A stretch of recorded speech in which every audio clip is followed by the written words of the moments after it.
사도신경하심으로 신앙 고백하겠습니다.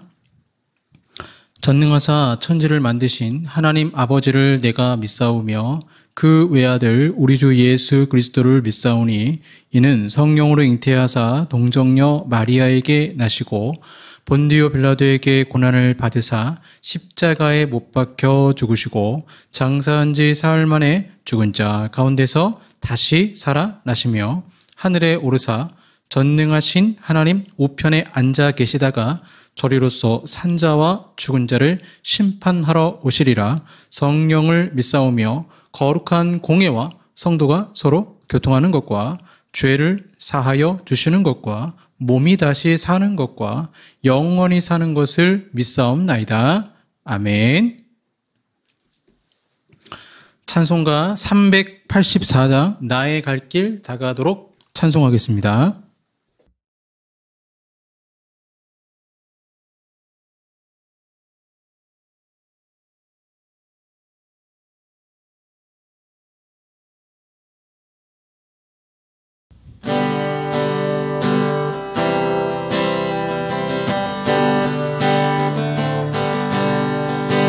나의 갈 길 다가도록 예수 인도하시리. 내 주 안에 있는 분을 어찌심하리요. 믿음으로 사는 자는 하늘 위로 받겠네. 무슨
기도하겠습니다.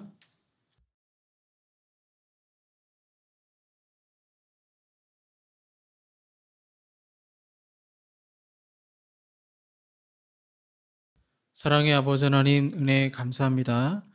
주중에 우리 은혜동산교회 수련회도 무사히 마치게 하시고 은혜 가운데 함께 하시니 주여 감사드립니다. 우리 마음속에 품은 은혜를 마음속에 품은 그 놀라운 하나님의 사랑을 잊지 않고 주님의 치유하심과 은총을 늘 생각하며 더욱 믿음의 정진의 역사가 일어날 수 있도록 주님 함께하여 주시옵소서. 우리 성도들 가운데 아픈 분들이 참 많이 있습니다. 주님의 손으로 만져주시고 치유하여 주시옵소서. 오늘도 주님께서 말씀 가운데 찾아와 주심을 주여 믿습니다. 이 조국 대한민국 땅덩어리를 생각할 때마다 참 주변에 많은 열강들이 있지만 하나님이 지켜주시지 않으면 여기까지 올 수 없었음을 아버지 앞에 고백합니다. 우리 민족의 울타리가 되시고 또 교회, 또 가정의 울타리가 되시는 아버지 하나님, 주님께 믿음으로 나아가오니 예배 가운데 주님 임재하여 주시고 성령 충만한 그 놀라운 은총과 또 말씀을 깨닫게 하시는 능력이 이 시간 우리 가운데 임하게 하여 주시옵소서. 한 주 동안 살아가면서 지은 죄들 다 주님께 고백합니다. 십자가의 보혈로 용서하시고 물두멍에 손을 씻고 정결한 심령으로 주님께 나아가오니 이 시간 주여 함께 하셔서 말씀 가운데 찾아오셔서 우리의 심령이 새로워지는 역사가 있게 하여 주시옵소서. 예수님 이름으로 기도합니다. 아멘. 네, 성경 말씀 스가랴 2장 1절에서 5절까지 말씀입니다. 스가랴 2장 1절에서 5절까지 말씀, 구약 성경 1314쪽이 되겠습니다. 스가랴 2장 1절에서 5절까지 말씀입니다. 봉독하겠습니다. 내가 또 눈을 들어 본즉 한 사람이 측량줄을 그의 손에 잡았기로 내가 어디로 가느냐 물은즉 그가 내게 대답하되 예루살렘을 측량하여 그 너비와 길이를 보고자 하노라 하고 말할 때에 내게 말하는 천사가 나가고 다른 천사가 나와서 그를 맞으며 이르되 너는 달려가서 그 소년에게 말하여 이르기를 예루살렘은 그 가운데 사람과 가축이 많으므로 성곽 없는 성읍이 될 것이라 하라. 여호와의 말씀에 내가 불로 둘러싼 성곽이 되며 그 가운데에서 영광이 되리라. 아멘. 네, 오늘 불성곽이라는 제목으로 말씀 나누도록 하겠습니다. 우리는 언젠가 만난다라는 책이 있습니다. 베스트셀러 책이었는데 최근에 좀 업데이트돼서 올라왔더라고요. 이 작가가 최 사장이라는 분인데 그분의 이제 글을 읽는데 본인이 이제 재수하다가 어느 날 지식을 얻는 방법에 대해서 눈을 뜨게 됐다고 해요. 그냥 평소에 참 재미없게 강의하시는 선생님이 있었는데 그분이 뭔가 갑자기 수업을 하다가 어떤 지식을 얻는 방법에 대한 인사이트를 준 것이죠. 정말 그런 것 같습니다. 하나님이 눈을 뜨게 하셔서 뭔가 영적인 세계를 깨닫게 해주실 때가 있습니다. 마치 엠마오로 가는 그 두 제자에게 예수님이 나타나셔서 성경을 풀어주자 그들의 마음이 뜨거워지고 진리를 알게 된 것처럼 꼭 성경이 아니더라도 이 세상에 대한 진짜 모습, 그 비밀을 공부하는 중에 깨달을 때가 있어요. 그러니까 단순히 수능 보기 위한 공부가 아니고 학교 성적 잘 나오기 위한 공부가 아니라 이 세상의 이치를 깨닫게 되는 그런 깨달음이 올 때가 있죠. 그래서 이 깨달음이 없는 사람들은 진짜 세계를 보지 못하고 가짜 세계 속에서 노예처럼 살다가 생을 마감합니다. 정말 불쌍한 사람인 것이죠. 저는 이제 고등학교 3학년 때 성경을 깨닫게 되는데 그런 영적인 체험을 했고요. 방송통신대학교에서 교육학을 공부하면서 철학과 사회학, 교육학을 좀 심도 있게 또 상담학도 공부하고요. 심리학도 공부하고 하면서 인간이란 어떤 존재인지를 알게 되어지고 또 인간의 탐욕으로 비롯된 정치 체제 또 교육 제도가 어떻게 이 세상의 약자들을 속이면서 사회가 유지되는지를 알게 되었습니다. 그래서 그냥 고등학교 때 달달 외우는 지식이 아니라 이 세상의 원리를 깨닫게 되는 것이죠.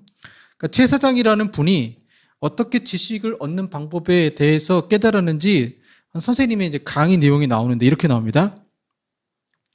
선생님의 이야기는 지식을 얻는 방법에 대한 것이었다. 선생님이 칠판에 별 모양을 그리며 말씀하셨다. 별 모양의 지식을 얻으려면 어떻게 해야 할까요? 별 모양의 지식이 담겨진 책을 읽으면 될까요? 한 번에 읽으면 안 될 것 같으니 여러 번 반복해서 읽어보는 거죠. 하지만 그렇지 않습니다. 이런 방법으로는 별이라는 지식을 얻을 수 없어요. 지식은 그런 방법으로 얻을 수 있는 게 아닙니다. 다른 책을 펴야 해요. 삼각형이 그려진 책, 사각형이 그려진 책, 원이 그려진 책. 이 책들을 다양하게 읽었을 때 삼각형과 사각형과 원이 내 머릿속에 들어와 비로소 별을 만드는 것입니다. 그러니까 최세상이라는 분이 강의를 딱 들었을 때 머리를 누가 땅 친 것 같은 느낌을 받은 거죠. 이렇게 그때의 심정을 이렇게 고백하고 있습니다. 나는 필기를 멈추고 고개를 들어 선생님을 보았다. 선생님은 칠판에서 눈을 떼지 않으셨다.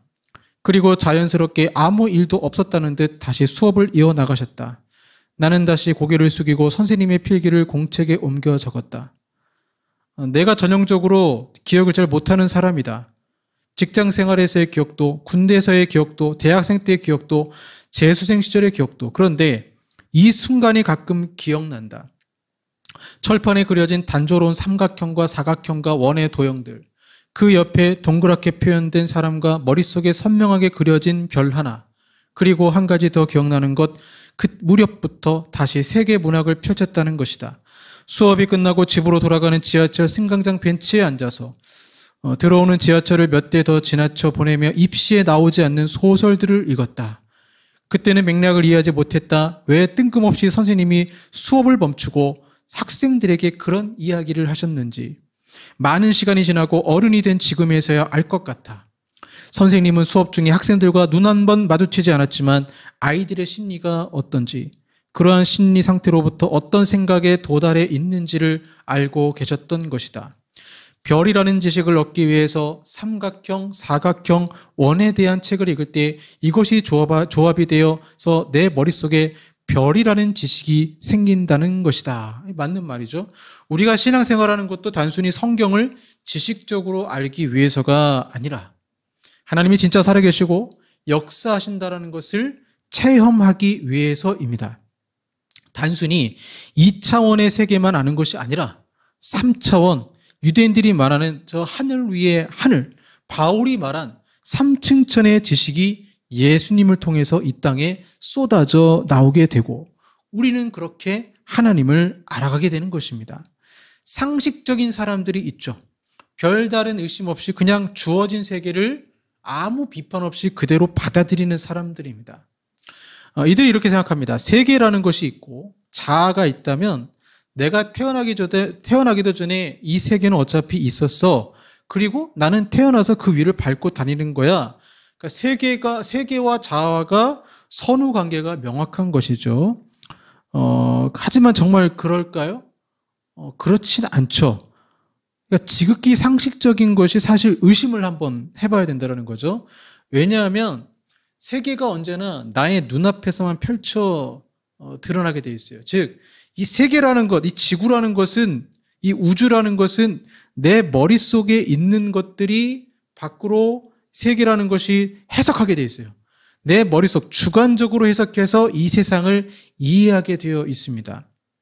그래서 단적으로 말해서 세계는 인간, 자아라는 그릇 안에 담겨 있다는 거예요. 이걸 동양철학에서는 소우주라고 얘기하죠. 굳이 세계가 먼저냐, 자아가 먼저냐를 따지지 않고 이건 마치 닭이 먼저냐, 계란이 먼저냐 알 수 없잖아요. 이걸 동근원적이라고 하잖아요. 그러니까 동근원적, 서양 철학에서는 동근원적이라는 말을 쓰는데 이거는 이제 소모하지 말자. 무엇이 먼저인지 그게 중요한 게 아니라 서로가 서로의 근원과 동시에 결과가 될 수 있다. 그래서 이 세계에 대한 해석에 대해서 두 가지 해석이 있지 않습니까?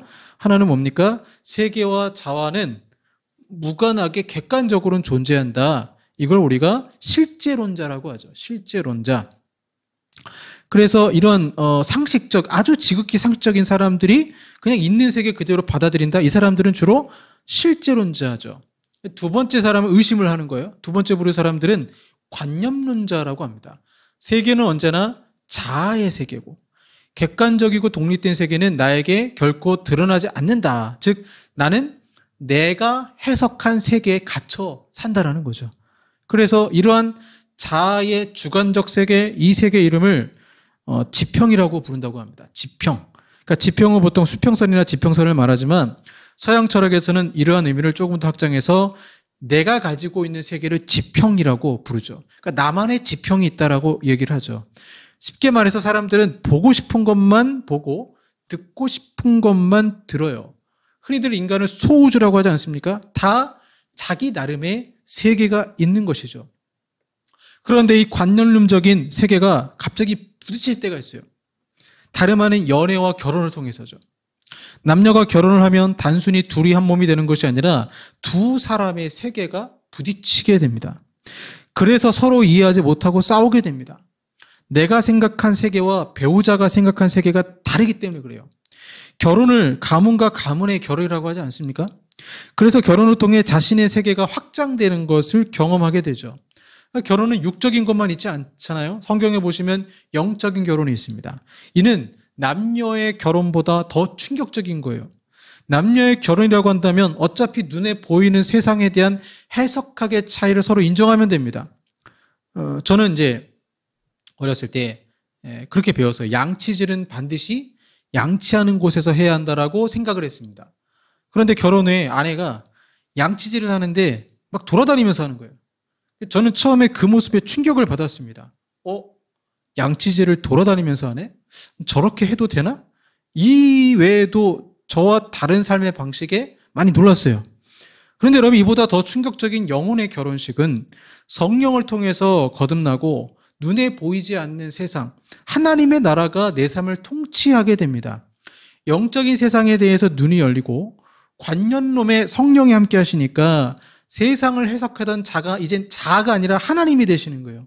그래서 영적인 어떤 세계까지 알게 되니까 하나님을 모르는 사람들보다 더 깊게 이 세상의 시작과 끝을 알고 주님의 역사를 보게 되는 것입니다. 스가랴가 그런 얘기예요. 유다의 우상 숭배로 하나님은 BC 586년에 성전이 무너지고 또 이스라엘 백성은 바벨론 포로로 끌려갑니다. 그러다가 70년 만에 고레스라는 왕이 칙령을 반포해서 너희 나라로 돌아가서 성전을 지으라. 그래서 이방인 왕이 놀랍게도 해방을 선언합니다. 화들짝 놀라게 됩니다. 예레미야의 예언대로 성취하시는, 그 예언을 성취하시는 하나님, 그리고 그 역사하시는 하나님께서 무너진 성벽과 성전을 지을 재료까지 얻게 하셔서 이스라엘 백성은 본국으로 돌아가게 됩니다. 그런데 막상 무너진 성벽과 성전을 보니까 마음이 답답했어요. 또 새로운 성전을 지었지만 솔로몬이 지었던 예전 성전에 비하면 너무나 초라하게 짝이 없었습니다. 실망 가득한 상황이 된 것이죠. 하나님은 그러한 백성들을 향해 스가랴 선지자를 통해서 스가랴에게 환상을 보여주시고 그 환상을 통하여 영적 세계를 알려주셔서 실망한 백성들에게 위로하시는 것입니다. 예를 들어 그 환상 중에 대제사장 여호수아가 있었는데 그 환상 중에 그의 더러운 옷을 벗기고 의의 옷을 입혀주시는 회복된 이스라엘을 보여주시는 것이죠. 본문 2장 1절 보시면 내가 또 눈을 들어 본즉 한 사람이 측량줄을 그의 손에 잡았기로 13절까지 이제 스가랴의 세 번째 환상이 나오는데 두 번째 환상이 어떤 내용이냐면 이스라엘을 무너뜨린 뿔이 있어요. 뿔은 보통 권세, 나라를 가리키죠. 그 뿔을 하나님이 보내신 대장장이가 뿔을 물리치고 성전을 짓는다는 내용이 두 번째 환상입니다. 세 번째 환상은 좀 더 미래에 대한 얘기예요. 그래서 이 환상의 도입부에 누가 나오냐면 스가랴가 나오고 그 다음에 측량사가 나오고 그리고 이를 해석하는 천사가 나오고 또 다른 신분이 알려지지 않는 천사가 등장하죠. 그래서 어떤 이들은 측량사를 여호와의 사자로 해석하기도 합니다. 그리고 청량줄이라는 것은 예루살렘의 회복과 성전 제거, 더 나아가서는 예수님의 시대를 준비하는 것을 상징하고 있죠. 우리가 보통 다림줄, 청량줄이 성경에 나오면 긴장을 하게 되는데 왜냐하면 다림줄이나 청량줄을 하는 이유는 무너뜨리거나 세우거나 둘 중에 하나입니다. 무너뜨릴 때도 측량줄, 그 다음에 세울 때도 측량줄로 사용하시죠. 그러니까 세 번째 환상을 통해서 하나님이 말씀하시는 건 뭐냐면 너희들의 성전이 무너졌지만 너희들의 성곽이 무너졌지만 하나님이 다시 세우겠다라는 거예요. 내가 어디로 가느냐 물은즉 청량하여 그 광장을 보고자 하노라. 여기서 스가랴는 그 측량사에게 어디로 가는지 묻고 있습니다. 그러니까 뭔가 재러 간다는 거예요. 그러니까 어디로 가느냐 물었더니 예루살렘 길이와 폭을 측량하러 간다라는 그런 대답을 듣게 돼요. 그래서 그의 대답은 그 경계를 재는 것을 말하죠. 이는 분명히 이 도시를 회복시키고 또 약속된 축복을 실현시키기 위한 처음으로 취할 조치였을 것입니다. 우리 눈에 보이지 않지만 하나님은 우리 가정과 교회를 측량하러 오신다라는 거예요. 너의 무너진 장막을 다시 세우겠다. 교회를 다시 회복시키겠다. 교회가 확장되거나 새로운 성전을 마련하게 하시겠다. 저는 그래서 이 매일 성경 큐티를 하면서 묵상하면서 즐거운 상상을 했습니다. 주님, 저희 교회에 오셔서 측량해 주세요. 넓게 확장해 주세요. 그리고 성도들의 가정에도 측량사를 보내주세요. 그런데 여러분, 반전이 일어납니다. 측량하러 갔어요. 그런데 측량하러 갔더니 측량할 수가 없는 거예요. 왜? 사람과 육축이 가득합니다. 예루살렘 성벽이 허물어질 정도로 도시가 번영할 것이라는 약속이에요. 많은 사람들과 동물들은 성벽이 없는 주변 촌락에서 살게 될 것입니다. 아니, 측량사를 보내면 예루살렘 성벽을 만들어야 되지 않겠습니까? 여기서 네모와 삼각형과 원의 지식이 필요한 거예요. 측량사는 영적인 존재이고 이를 육적으로 해석하면 안 됩니다. 실제 예루살렘 성벽은 사실 지어졌잖아요. 그래서 역사상 이것이 무너지고 그 다음에 막 가축들과 동물들이 많아지고 사람들이 많아진다? 실현된 바는 없어요. 그래서 실제론을 믿는 사람들이 볼 때 아니, 측량사를 보내시면 성벽을 재건해야 되지 않나요? 즉 성벽 얘기는 없고 오히려 성곽이 없어질 것이라는 것입니다. 사람들도 많고 가축들도 많아서 성벽이 무너지는 것입니다. 이걸 무엇을 뜻합니까? 실제론자는 이걸 해석할 수 없지만 관련론자는 영적인 세계가 늘어나는 거구나. 복음이 확대되는 것을 말합니다. 당시 유대인들의 상황이 어땠을까요? 예루살렘은 성벽이 허물어져서 측량이 불가능했습니다. 이에 하나님은 너희들 눈으로 봤을 때 봐봐. 성벽 무너졌지. 동물도 없고 사람도 없고 허벌판이지. 이때 하나님은 새로운 관점을 보여주시는 것입니다. 하나님이 분명히 성벽이 허물어졌습니다. 그런데 측량사가 측량한 후에는 성벽이 세워지는 것이 아니라 사람과 가축이 많아서 성곽 없는 상황이 될 것이라고 말했어요.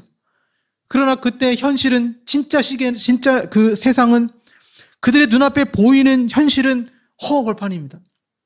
도저히 시온이 회복되리라는 생각은 할 수 없을 정도로 성전은 무너졌고 성벽도 무너졌어요. 사람이 그렇습니다.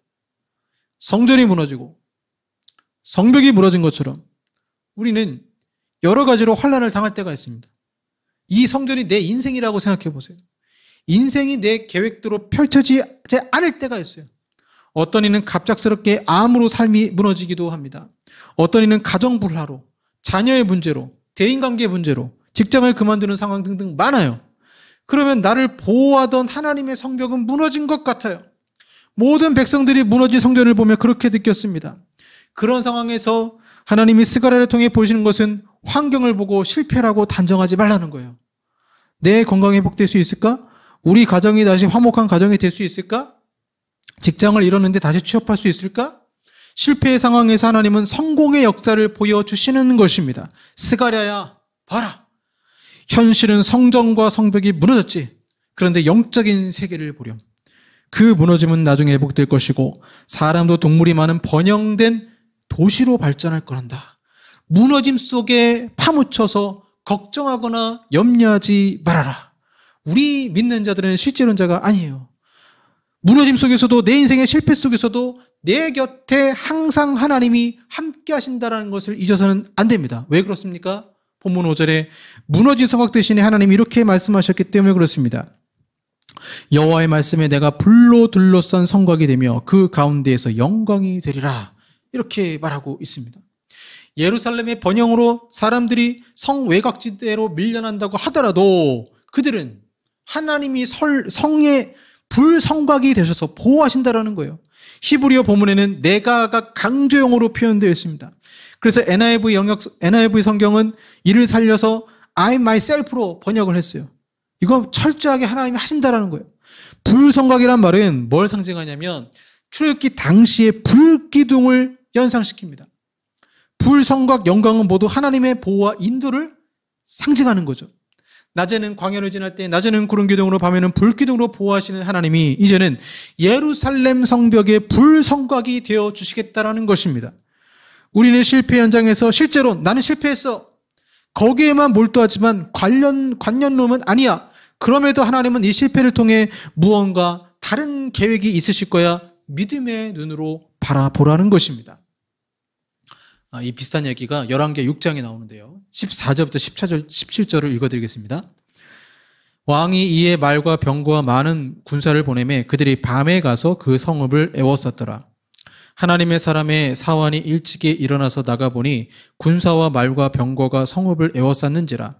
그의 사환이 엘리사에게 말하되 내 주여 우리가 어찌하리이까 하니 대답하되 두려워하지 말라. 우리와 함께한 자가 그들과 함께한 자보다 많으니라 하고 기도하여 이르되 여호와여 원하건대 그의 눈을 열어서 보게 하옵소서 하니 여호와께서 그 청년의 눈을 여심해 그가 보니 불말과 불병거가 산에 가득하여 엘리사를 둘렀더라.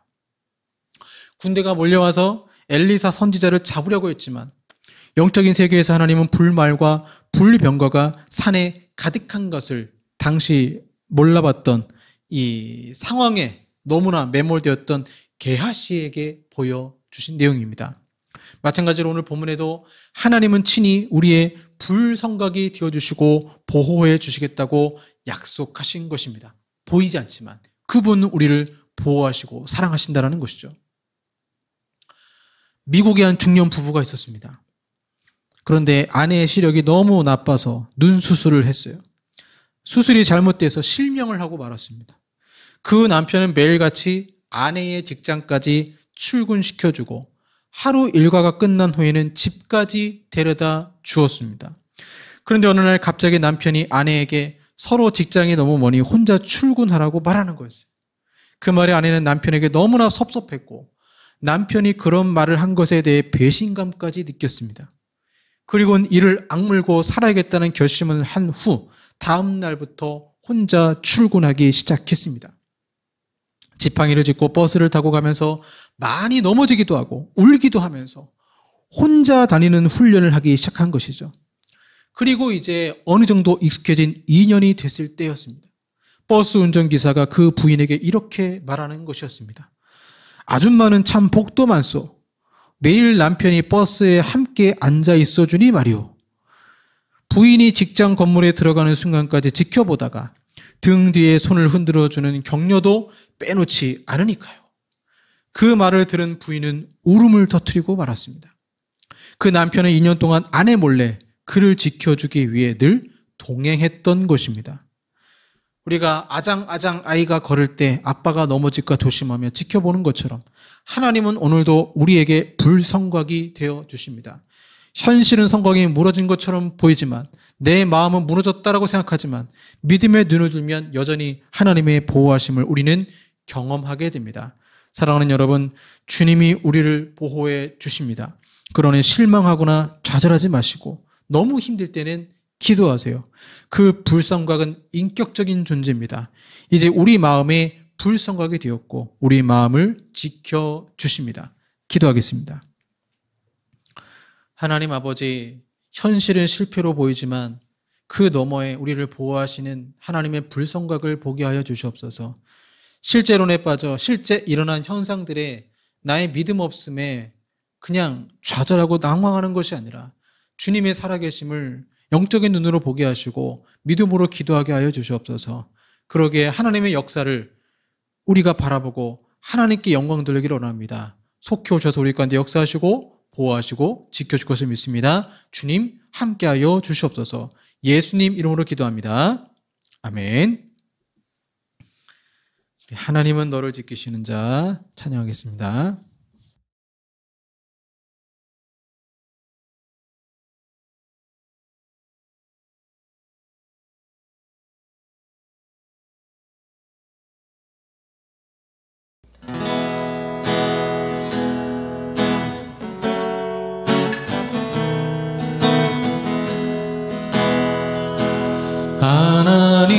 하나님은 너를 지키시는 자 너의 우편에 그늘 되시니 낮에 해와 밤에 달도 너를 잊지 못하리.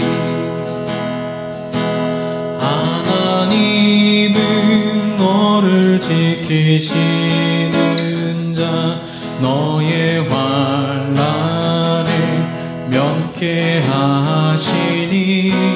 그가 너를 지키 너의 출입을 지키시리라.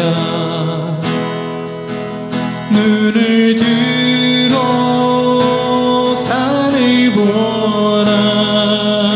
너의 도움 어디서나. 천지 지으신 너를 만드신 여호와께로다. 눈을 들어 산을 보아라. 너의 도움 어디서나. 천지 지으신 너를 만드신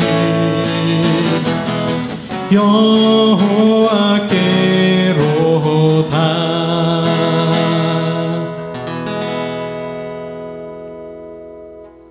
기도하겠습니다.